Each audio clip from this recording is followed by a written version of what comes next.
नमस्कार मंडळी, मी वैशाली तुमच्या सगळ्यांचं स्वागत करते माझ्या किचनमध्ये.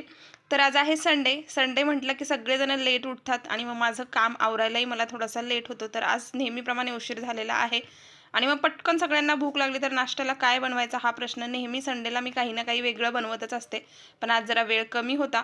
तर आजचा ब्रेकफास्ट एकदम साधासुद्धा आणि सोपा आहे. कढईमध्ये 2 पळ्या तेल घातले, त्यामध्ये जिरं, मोहरी, कढीपत्ता याची फोडणी घातली आहे. हिरवी मिरची कापून टाकलेली आहे, मस्त परतून घ्यायचं. यानंतर एक मोठ्या आकाराचा कांदा बारीक कापून घेतलेला आहे. कांदा चांगला हलक्याशा गुलाबी रंगावर परतून घ्यायचा. कांदा छान परतून झाला, यामध्ये पाव चमचा हळद घातली, पुन्हा 2-3 सेकंदासाठी छान परतून घेतलं. आता यामध्ये रात्रीचा जो काही भात शिल्लक राहिलेला होता तो व्यवस्थित मिक्स करून यामध्ये घातलेला आहे. वरून खूप सारी बारीक चिरलेली कोथिंबीर घातली. एक 5 मिनिटासाठी भात व्यवस्थित परतून घेतला. तर इथं मस्त खमंग असा आमचा फोडणीचा भात बनवून तयार आहे. सगळ्यांना प्रचंड आवडतो. असा हा फोडणी दिलेला भात कोणाकोणाला आवडतो कमेंट करून नक्की सांगा. चला पटकन लाईक आणि सबस्क्राईब करा की.